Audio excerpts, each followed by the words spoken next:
Welcome to another live stream. So my name is Lar, and this is Complete Test Success. Okay, so every week we do a live stream and we focus on a different part of the IELTS test. Today we're looking at IELTS Speaking. Now, the previous time that we had a live stream on IELTS Speaking, we looked at IELTS Speaking Part 3. So we'll just keep the rotation going. We'll focus on Part 1 this time. And then whenever it crops up, whenever the next round of IELTS Speaking is for our live streams, we'll do Part 2 together. The way this works is I'll share a link. I'll do that now, actually.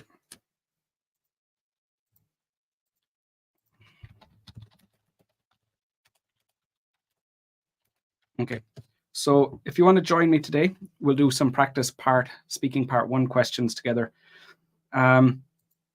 So there's the link. You'll need to go to the comments section of either on Facebook or if you're on YouTube, go to the comments and you'll see there where I've left that link. So link to join me live, click on that link.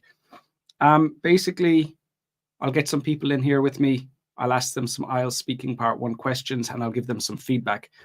So if you're coming to join me live, of course, you'll get some practice, you'll get some feedback, you'll get a better idea of what areas you need to focus on to improve your scores.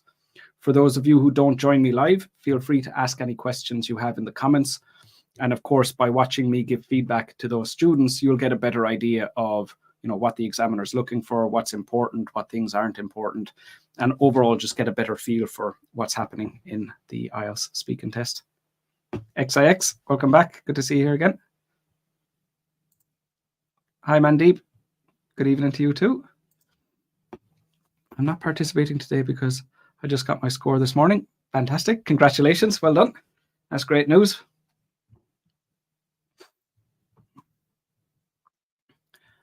Okay. So, yep, what we'll do is obviously I'll just wait for someone to join me using that link. Besides that, like I said, if anyone has questions, please go ahead and feel free to ask. Hi, Mohammed. Good to see you here again. Welcome to the lesson.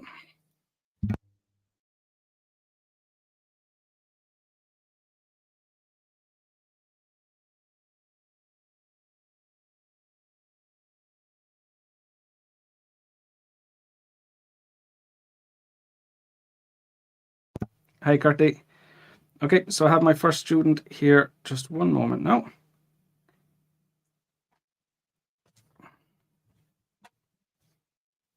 Okay, let's go, Karti. Hi, Karti. How are you doing today? I'm doing good. What about you? Doing very good. Good to see you again. Can you just remind me what speaking score you're aiming for? Yes, 7. 7. Okay. Have you a test coming up soon? Have you booked your test yet? No, I didn't book yet. Okay, no problem. What things did we say you needed to focus on? So last time we were talking, do you remember what things we did? What things we discussed? First, pronunciation and grammar and sound of W. Okay. Have you been working on those things? Yes, I've been. It takes a lot of effort to make those improvements. Okay, so Curtly, we're doing speaking part 1. And this topic is about routine. Okay. So what are some things that you do every day? So since I am working, so every day I get up early in the morning, I make breakfast and I go for office. And when I return from my office, I do work out every day. And at the night, I read my book.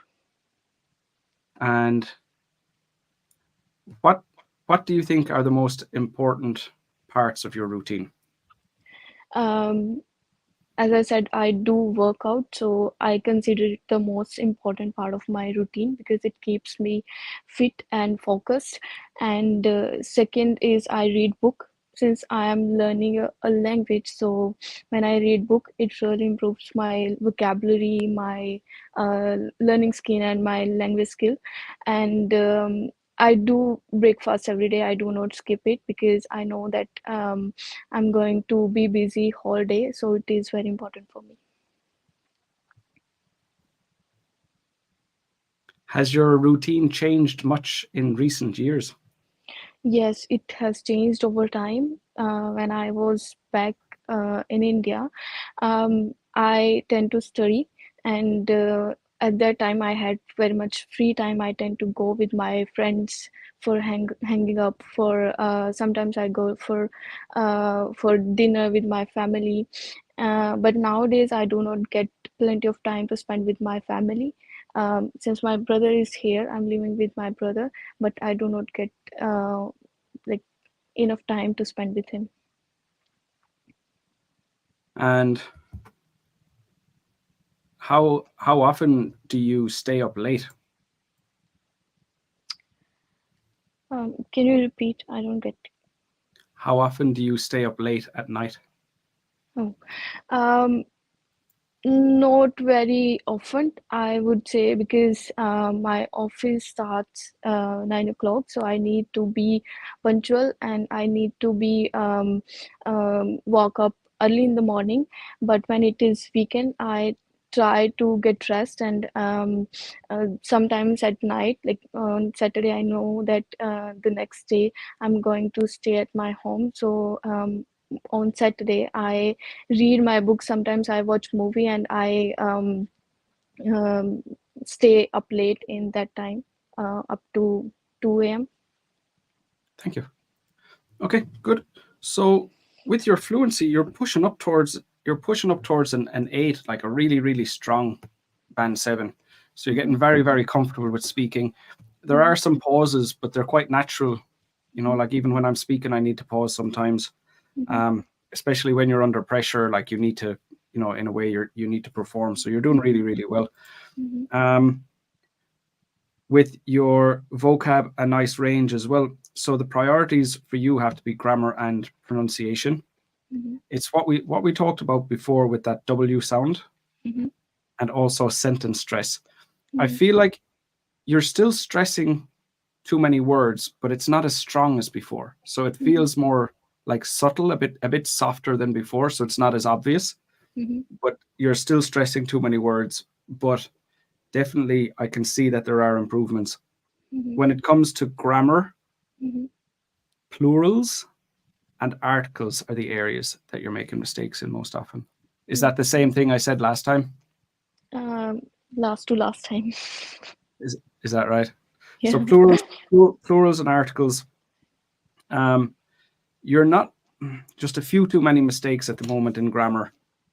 And with your pronunciation, like you're very clear, it's very easy to understand. It's always easy to understand you.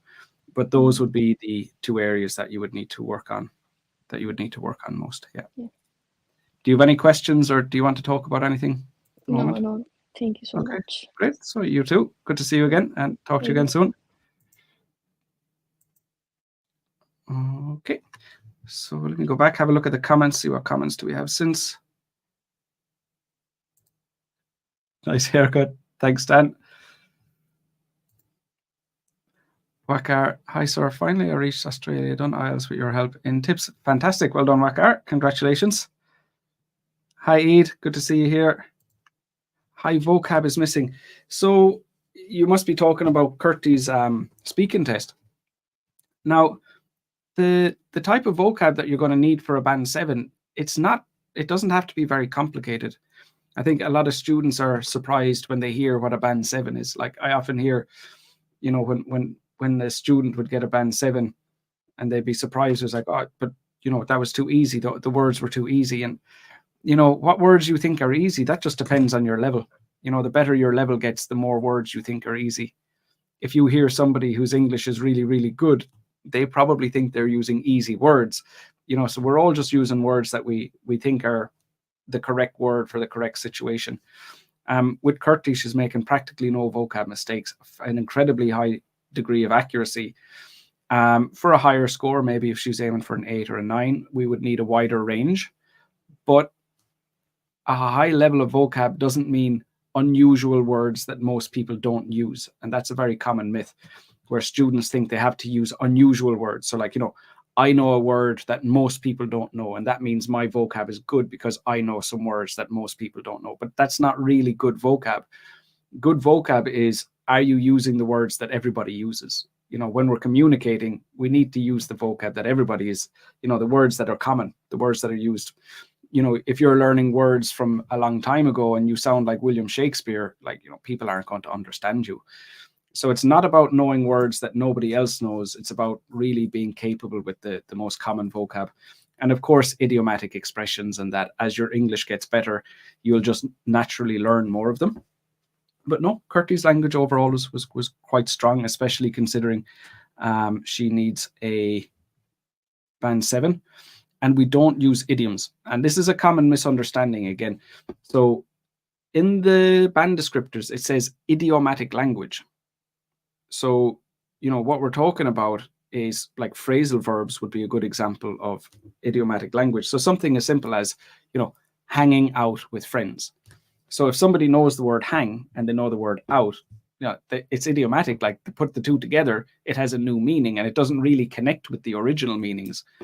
So that's what we mean by idiomatic language, is like phrases that you would have to learn, as full phrases. But we're not looking for idioms. So something like, a phrase like, it's raining cats and dogs, but that's an idiom. Nobody really says that anymore. So there is a misunderstanding, and there's a lot of incorrect advice online where people are told you need to use idioms, but that's a misunderstanding of the band descriptors. You need to use idiomatic language, idiomatic expressions, which, as you pointed out here, phrasal verbs would definitely be included in that. XIX, thank you for your channel. Your free content actually helped me to get through the IELTS journey with a very good score within 3 months.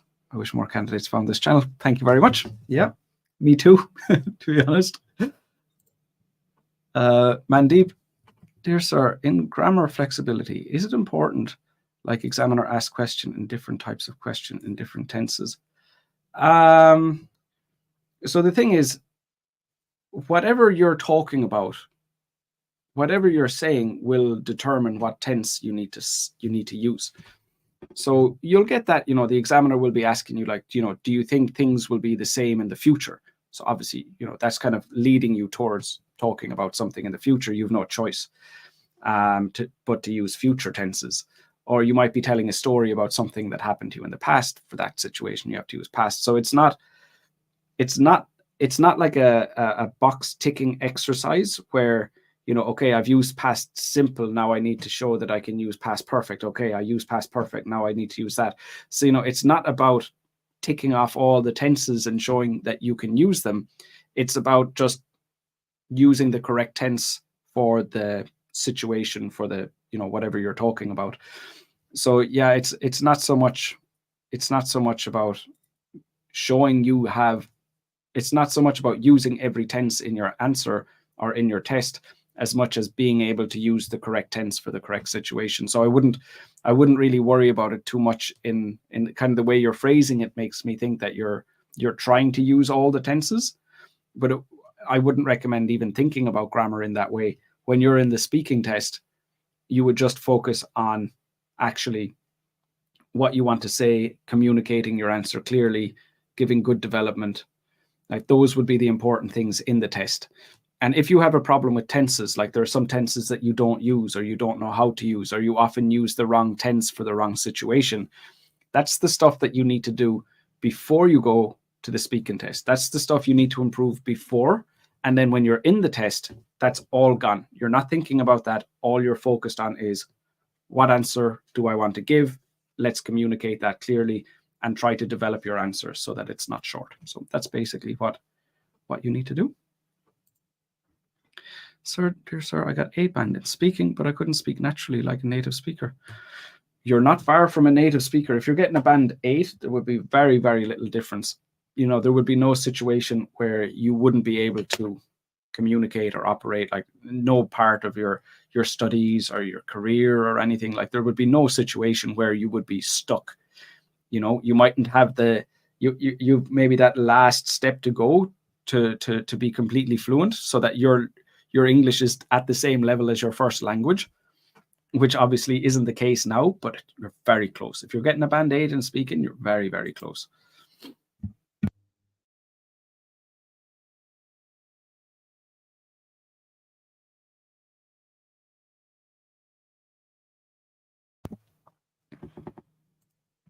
Hi, Lewis. Good to see you here.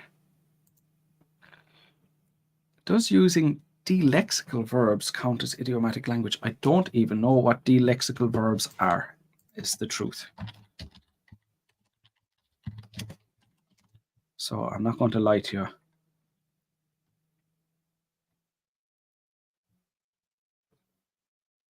you. No. No. No. No. To answer your question, no, they don't count. They don't count as idiomatic language. It's a part of grammar. So that's about accurate grammar. If you don't use them, your language is inaccurate. So for those of you who aren't aware, I'm just reading the first search, the first result from Google from a website called Preply. It says delexical verbs are common verbs such as have, take, make, or give, which when used with particular nouns have very little meaning of their own. So basically they're just you need a noun, you need a verb to go with the noun, because every sentence is going to have subject plus verb plus object. So they're kind of placeholders. They're needed for grammatical accuracy, but they're not really doing anything to convey meaning. They need to be there for grammatical accuracy. They're not communicating any information. So no, in this case, Lewis, no. The answer would be no to that. Okay, so just for those of you who've joined me late, at the beginning, I shared this link. So that's the link to join me live. That's the link that Curti clicked on to join me live and do some practice speaking. So if anyone wants to click on that, you'll find that it's the second comment today. Click on that and we'll do a bit of practice. And if anyone else has questions, go ahead and feel free to ask me in the comments. And yeah, that's all we're doing here today. So focusing on speaking, some practice speaking together.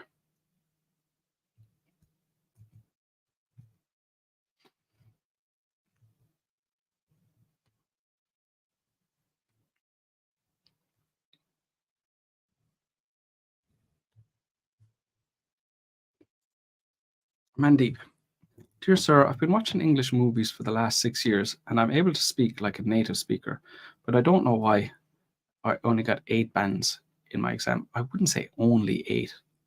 Only 8 wouldn't necessarily be accurate. 8's brilliant. I mean, like the only people I know who need higher than an 8 are IELTS teachers, like people who want to get, that credential. But there's no university and there's no immigration office looking for a 9 or an 8.5. Like, that's good enough to open any doors you want. So it must be just kind of a personal goal you've set yourself. You're probably making some mistakes, is the truth. You're probably making some mistakes. You're probably making some vocab mistakes, probably making some grammar mistakes that you're not aware of. Maybe you have some pronunciation mistakes. It might be range. Really, I'd need to sit down and do a practice speaking test with you. You're welcome to join me here right now. I also have one-on-one speaking tests. There's my email address there, lar@completetestsuccess.com. If you want to book a one-on-one with me, just send me an email and we'll set that up. But really, in all likelihood, there are some small mistakes you're making, or you need to improve your range even further. Like a band 9 is very, very, very high. But the other thing is, do you need it? What is your goal? Why do you need a band 9? Are you sure? If it's because you want to move abroad, you probably have the score you need already. So if it's for your career, there might be other things you could learn that would help you with your career more than getting a band 9 in IELTS. IELTS usually opens doors, but then you have to do whatever it is that you're doing. If you're moving to a country, what's your career going to be? Do you need other skills to help you with your career? Typically speaking, I can't imagine why you would need higher than an 8. But like I said, I'd have to listen to you speaking to tell you what you're doing wrong. Hi, Jamshid. Yeah, one-on-one mock speaking test. Yeah, of course. So that is a service I provide on my website. So you'll see it on my website, or you can come here, send me an email to lar@completetestsuccess.com, and I'll have more information there for you. While we're waiting, I also have live feedback lessons on Zoom every week. So I'll just share that link while we're waiting for someone to join. So you'll see that link there in the comments. I also have that link in the video description. So click on that, sign up, and you can join me there as well. Those aren't one-on-one, those are group classes, but they're free group classes on Zoom. So if you want to join me there, if you're more comfortable joining me there rather than in the live stream, feel free. Mohammed, sir, can you remind me to improve and good band for my speaking and what section I must focus? So what you want to do is you want to focus on your weakest section. So you're going to have fluency, vocab, grammar, and pronunciation. So you find out what area are you making the most mistakes in, or which area is the weakest for you, and focus on that. That's the fastest way to improve your score. And it's not going to be the same for everyone. You know, some students, it'll be that, you know, that they're making too many grammar mistakes. Some students, it'll be that they don't have a wide enough range of vocab. Some students will be making specific, like, pronunciation errors. So like different students have different weaknesses. So it's not just across the board, everyone does the same thing. And that's why, you know, like on my courses, you know, part of the course is teaching you what to do. And then part of the course is giving you one-on-one feedback so that we can see specifically what problems you have and fix them, which is also what I'm doing here today, you know, giving one-on-one feedback. Like we just had Curti here. So we've said plurals, articles, sentence stress, and the pronunciation of V. So those are the things that Curti needs to focus on. But for you, it could be, you know, 2 or 3 completely different things. So you just need to find out what your weaknesses are and work on those. Ahmad, can I disagree with the premise of the question in speaking part 3? For example, there's this question in part 3, why do elderly people like to read about different topics than younger people? What if I say I don't agree with the premise of your question? Then I start to justify why I don't agree. Yeah, definitely, that's okay. That's no problem. So in the IELTS writing test, like in speaking part 2, I'm very sorry, in IELTS writing task 2, there's a task achievement score. So you have to come up with the idea. So they give you the topic and you have to have an idea that follows what you've been provided with. But there's no task achievement score in speaking. So yeah, you have to answer the question, but you don't have to follow the path that the question has given you. So like you said, you go like, I don't think age has anything to do with the topics that people read. I think young people can enjoy crime fiction, and so can old people. It's got nothing to do with, you know, your age. I think it's specifically about your own interests and maybe your background. So absolutely 100%, you can dictate the outcome of your answer, and it's very often the easiest way to do it too. IELTS is more technical than just assessing English language. What do you think, sir? For speaking, not so much, to be honest. Speaking is very straightforward in that, like, you're checking your fluency, vocab, grammar, pronunciation. So like, do you have those skills? And those are real English language speaking skills. But with writing, maybe a bit more so, because, you know, you have your task achievement. So can you think of relevant ideas? Can you write an overview for a graph? Like, you have all these extra things that aren't specifically about your language ability. So someone can have a really good language ability, but still not get a very good writing score. For the listening test and the reading test, you have all these other skills. So like, you know, in the listening test, you're trying to listen and read the questions and write down your answers at the same time. So you have all these other things. So yeah, there are areas where you need the exam skills. There are areas where you need to have those techniques, but not so much in speaking. Speaking less so than the others. What do you think about writing our answers to IELTS questions first, having them corrected, then repeating the answers several times? No, because then that's going to sound memorized. What are we trying to improve here? I mean, no, I'd still say no, because even if you're trying to work on grammar, you still need to be able to do it with each new sentence that you encounter. So even if you memorize a block of text, no, that I wouldn't recommend that. No, I don't, I can't. Maybe there's something that you're thinking it will improve this or it will improve that. I can't imagine what it's improving. Maybe if you tell me what you think it's improving, I might agree with you, but just from looking at it there, I don't really see what it would be that would be improving. So right now I'm going to say no, unless you have some suggestion, and you might change my mind, but I don't see anything that would be practical in that sense.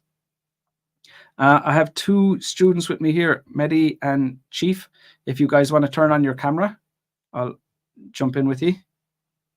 Okay, Chief is ready. Let's get you in here, Chief.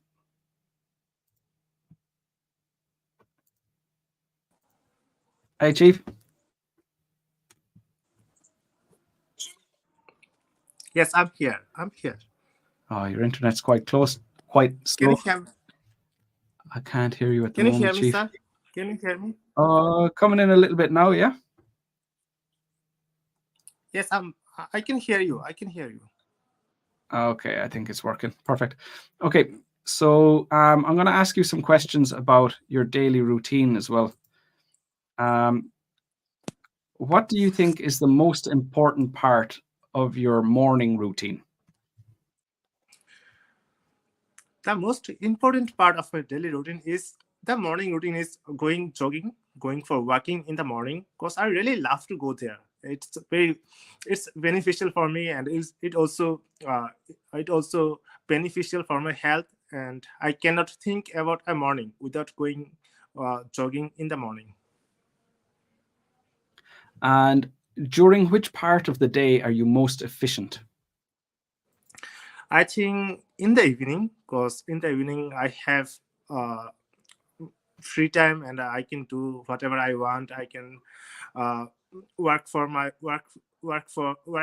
develop my personality, and I can work for myself, and I can also go to visit my friend house. I think that time is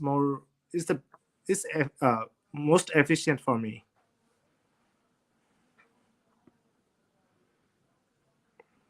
If you could change something in your daily routine, what would you like to change? I need to think about it. If I could change something in my daily routine, I should change.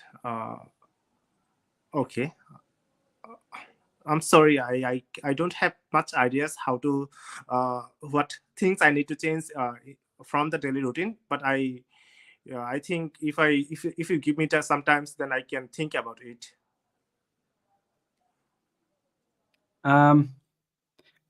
Do you like to plan your day at the start? Do you like to plan your day before it begins? Not really. I'm not such a person like that. But I planned my day before I went for sleep last day. That time I think, what can I do for tomorrow? If I have something to do, if it is necessary to do, then I take precautions, and that's all. I don't think about much. Thank you.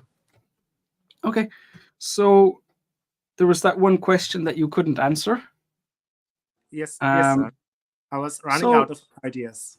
Yeah, but you see the thing as well, and this is what where are we now? Ahmed was asking about this earlier on. Do I have to follow the question? So maybe for you, an easier answer would be, I wouldn't change anything. You say, I think my routine is very, very good. I get to do all the things that I want to do. I have the exercise, so it's good for my health. I get to spend some time with other people, which is very important for me. I love socializing. I would hate to remove that from my schedule. I'd feel very lonely if I didn't have that. So not just, the question might be, what would you change? But the answer might be nothing. And just talk about why you like your routine or why it's good for you. Yes. Or, so sometimes the question creates a situation and you feel kind of stuck inside it, but you don't need to follow that path so closely. So, maybe a little bit of freedom to a little bit of freedom and a little bit of confidence to just go, I don't want to change anything. Okay. Thanks for your advice. You're very welcome. What score are you aiming for, Chief? I'm aiming for 7 in the main For 7. exam. Now you're very comfortable speaking in English, even though I'd say you're probably a little bit stressed about this, but you can still see that. For the first time, I'm coming live with someone that's making me feel nervous. But Sure. otherwise, I'm quite like that's such a nice opportunity for me. Well, I mean, it's just clear that you're comfortable speaking in English. One thing I would say is, well, I don't know, but I'm wondering, were you trying to speak quickly? Were you trying to speak fast, or is that your normal speed? I don't know, but I think most of the time I talk like that, Okay. and I'm not sure about it. Am I speaking too fast, or am I? No, you're not speaking too fast. What your speed is fine, but just you don't need to speak so fast. So if you're trying, Yes. some people do that. Some people think that good fluency is speaking fast. It's not. Yes. It's not the same thing. Mhm. So if you're trying to speak fast, then stop.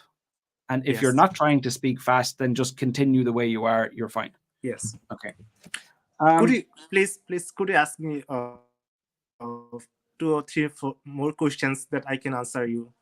No, give you're me that. fine. I have a little bit of feedback for you beyond that. So for you, the main area for you to focus on is going to be your pronunciation. With the same mistake, as I said to Kurti, is you're stressing too many words in every sentence. Okay. Where are you from, Chief? I'm from Bangladesh. From Bangladesh. So it'd be quite common for people from your country to stress too many words. So the thing is, Yes, like, when you are speaking, you tend to stress a lot of words in the sentence. So it's not that much, but that type of thing, like dumpa to dumpa to dumpa to dump. So you're just following a very a rhythm where you're stressing more than you should. That would be the main thing for you to work on at the moment.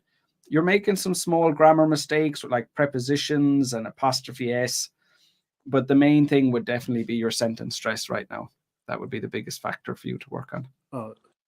Should I talk normally, or I don't need to give stress on some particular word? Is it like that? So normally we would stress 2 syllables in each clause, but you're stressing maybe 4 or 5. So, far too many. That would be the main thing. Okay. So I'm calling it sentence stress. Some teachers call it rhythm.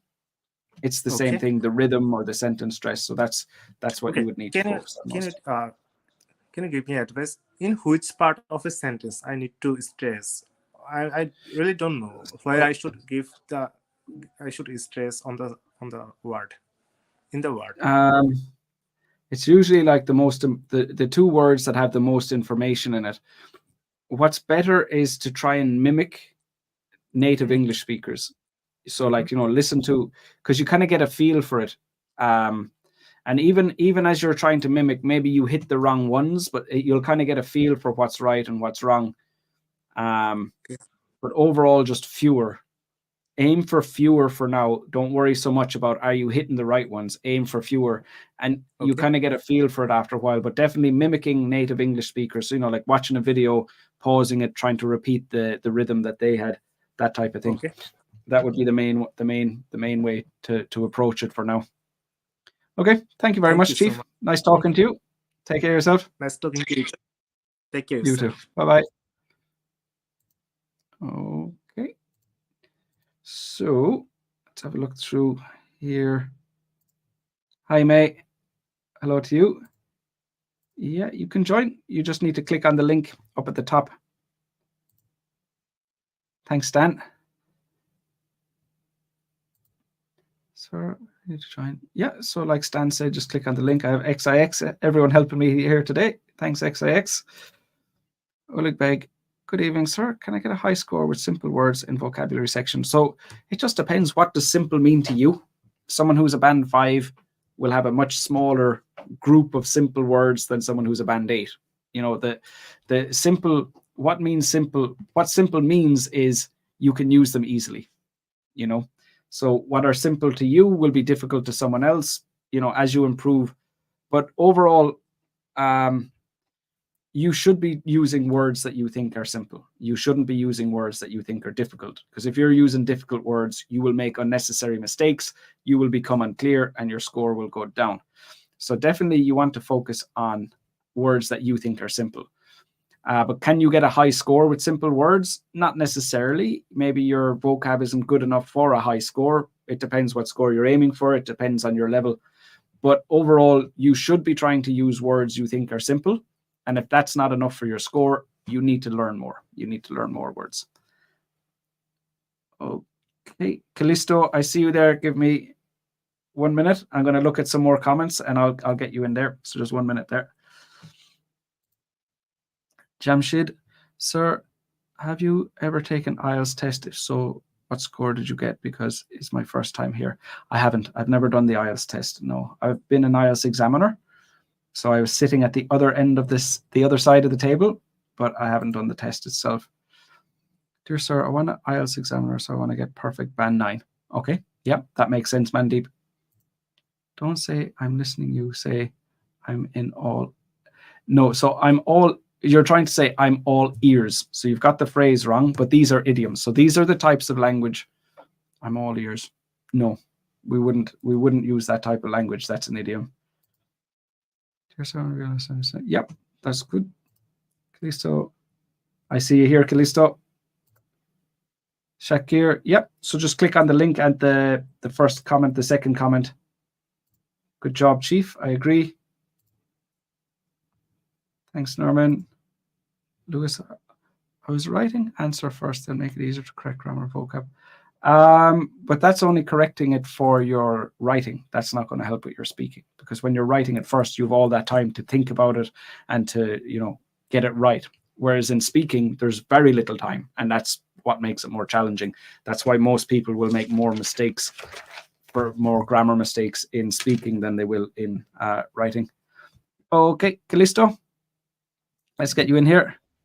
Hi, Kalisto. Hi, how are you? Good, thank you. Nice to meet you.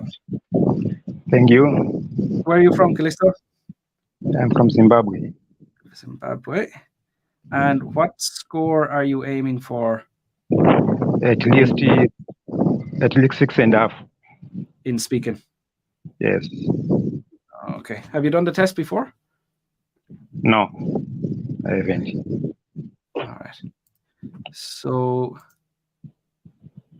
all right, I'm going to ask you questions about family. Okay. Do you have a large or a small family? I do have a large family. As I'm speaking, I'm married with 3 kids, and I also have extended family, which is a very big family. I've got a lot of cousins and cousin brothers and cousin sisters. So all those, I regard them as my family. So that's why I'm saying I've got a large family. Because to me, they're all involved in my life on a daily basis. And they are very helpful as a very good family. And what things do you like to do with your family? I like spending time with my family because that's where the bond is. Because that's when we tend to share a lot of our experience in our life, in our day-to-day lives. We have to share ideas. We have to share business skills and ideas. We have to know each other better and improve each other better.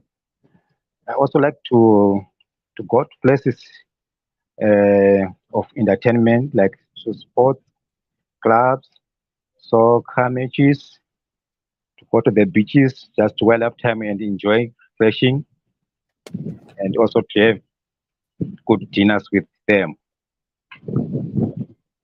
And do you spend much time with people outside your family? Yes, I do. I spend much time with my workmates because I go to work on a daily basis. So that's why I can say maybe 90% of my time is because I'm at work as from 7 to 5 every day. So I spend most of my time with my workmates. Okay, thank you. All right, so for you, the main area you're going to have to focus on is your pronunciation. Okay. Now, Okay. there are a few things that you're doing. So when a word ends with an or, you don't pronounce the or, that's fine. That's no problem. Like many different accents don't pronounce the or. But what happens with the vowel before it is you're changing it. So like if we're saying work, were, but you're saying ah. So the sound before the or, instead of you're ah. For work, you're saying ah. But then again with like the word better, instead of a so I know you're not pronouncing the or, and that's okay. So you might say better, but you're saying beta. So the vowel sound before the or, generally it's not the correct vowel sound. Okay. Okay. So that's one thing. The other thing is when a word ends with a T or a D, Yes. you don't pronounce that sound. So for example, if the word is like tired, there's a D sound at the end, but you'll just say tire and not pronounce the D at the end. Or like, if the word is cat with a T at the end, where you're not pronouncing the T, you're saying cat, like that. So those would be the two main ones.